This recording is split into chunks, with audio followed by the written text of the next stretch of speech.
एभली कार्यक्रम 2010 मसीहा ठारू बताबिरा ठारे आरंभ होइछि जो कि हमर पूर्वतन विधायक थे वर्तमान भी विधायक अच्छा निहार भाई ये कार्यक्रम आरंभ करथिले जेतले विधायक हेतिले से दिन ठारू 2010 मसीहा ठारू आज पर्यंत दीर्घ 15 वर्ष होला एही लोक महोत्सव कार्यक्रम बताबिरा ठारे अनुष्ठित होछि।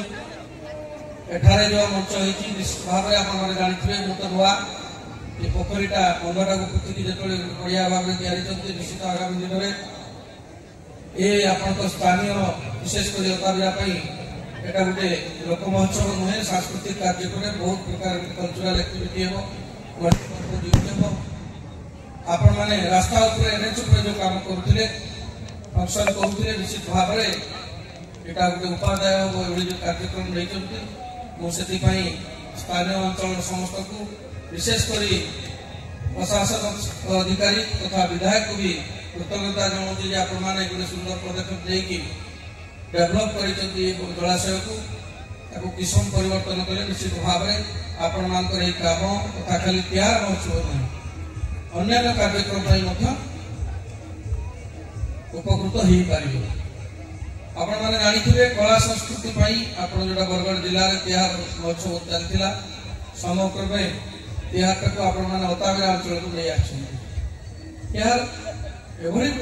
मंच जोटा कि आपण मानकर केवल कला संस्कृति नुहे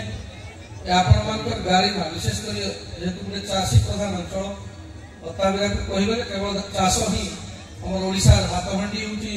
बरगढ़ जिला रे आपण माने बताबिरा होची चाष ऊपर गुरुत्वपूर्ण जगह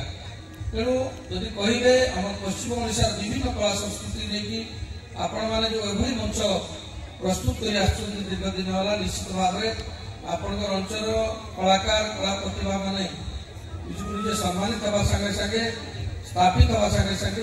परिचय सृष्टि कर कला संस्कृति आपण माने जेभली भाव में नियार ढंग से पालन कर निश्चित भाव में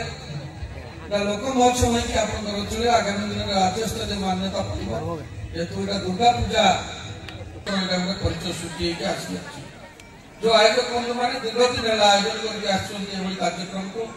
निश्चित भाव में कृतज्ञता और साधुवाद भी जनाऊँ एभली कार्यक्रम आगामी दिन में द्विगुणित हम या सांस्कृतिक कार्यक्रम हिसाब से राज्य स्तर जी मान्यता पाई आगे ने से विधायक भाई अच्छा निहार भाई से तो मो सागर विधायक अच्छा विधानसभा अनेक प्रसंग स्वतंत्र भाव से विधायक थे आरंभ कर आज भी द्वारा एठारे परिचालित होती महोत्सव आगु आगु तर उन्नति हम आउ कि जिस एड करेतु नूतन भाव में बंधटा को जलाशय पुटिक निश्चित भाव में बहुत चेयर खाली अच्छी भक्त मैंने जो मैंने आसी सांस्कृतिक कार्यक्रम चलती माँ पूजा अर्चना भी लगी पड़ते विभिन्न कार्यक्रम भी अच्छा तेणु आगामी दिन में जो अच्छी आज तो तृतीय दिन अच्छी एठारे अनेक सांस्कृतिक कार्यक्रम हम आगामी वर्ष में स्टेज ये जगह भरपूर भक्त मान आशा भरसा मुझे रखुची जेहेतु बताबिरार जेहेतु प्रमुख जगह प्रमुख अंचल यार इम्पोर्टाट जिन अच्छी राज्य सरकार वर्तमान स्वतंत्र भाव में सांस्कृतिक कार्यक्रम गुड़ाक दृष्टि दि जाऊँगी जो आम यशस्वी लोकप्रिय मुख्यमंत्री श्रीयुक्त मोहन माझी आम डबल इंजिन सरकार जेहेतु आसिक प्रथम थर कर स्वाधीनतार 75 वर्ष पर 77 वर्ष पर तो आम स्वतंत्र भाव में कला संस्कृति को केवल क्रीड़ा को नुहे कला संस्कृति को आम स्वतंत्र भाव में जो लुका जी रही ग्रामांचल अनेक किसी कला संस्कृति लोक पाइबा जाऊँ तो से वर्तमान जो स्टेज अच्छी दुर्गुणित हम आमर पश्चिम ओडिशा विभिन्न जिले में जो कला संस्कृति अच्छी परंपरा अच्छी बजाय रखापी एभली कार्यक्रम आवश्यकता अच्छी निहार भाई से बाबद भी अवगत अच्छा जो मैंने बुद्धिजीवी मैंने अच्छा यही अनुष्ठान सहित जड़ित होती किसी ना कि दायित्व कर्तव्य अच्छी आपण मैंने जेहेतु दीर्घ दिन नहीं गला कार्यक्रम आयोजन कर महोत्सव बताबिरा एभली कार्यक्रम जदि आप निहार करेंगे एड करेंगे जहाँ आम सरकार व्यवस्था अच्छी आपण राज्य कमिटी स्वतंत्र आउ परिचालना कमिटी चेंजेस आवश्यकता अच्छी निश्चित भाव में यह गोटे उच्चकोटी हम कौन प्रकार अतिथि करना तेणु मो अतिथि हिसाब से डाकिले मुझे अनुरोध को रक्षा करके आज आसली एवं जो चिंताधारा अच्छी आपण अंचल विशेषकर अताबिरार विधायक हिसाब से जहाँ दायित्व कर्तव्य अच्छी निश्चित भाव में आम सरकार पूरण करेंगे आपर जो लोकसंख्या जो हिसाब से एनएससी वृद्धि होताबिरार खूब जल्दी आपण मैंने म्यूनिसिपालिटी मान्यता पाइबे वर्तमान जनसंख्या दृष्टि किसी कम अच्छी किंतु कम दिन भितर जब सेंसस हुए सेंसस आसला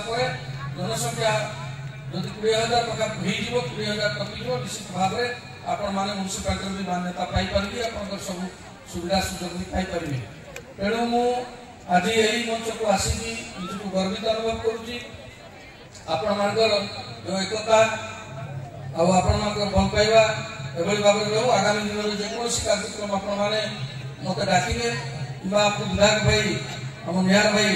जदि जिते भी डाक निश्चित भाव में आपंकर अंचल को आसमी बरगढ़ जिलार अनेक बंधु बांधव अनेक जाति बंधु अनेक संपर्क सांगसाथी मोर घर को बरगढ़ जिलार गोटे स्वतंत्र आत्मीयता मो प्रति अच्छी तेणु मो समस्त कलाप्रेमी उपस्थित बंधुगण भाई भौणी मान गुरुजन मान युवक मान सांबादिक मान धन्यवाद देकी मोर वक्तव्य शेष करुच्ची नमस्कार वंदे उत्कल जननी आके नुआ नुआ खबर पाइबार लगी आमर संस्कृति मीडिया के सब्सक्राइब कर देबे और बेल आइकन के बजाबार लगी ना भूलबे रहलु जुहार।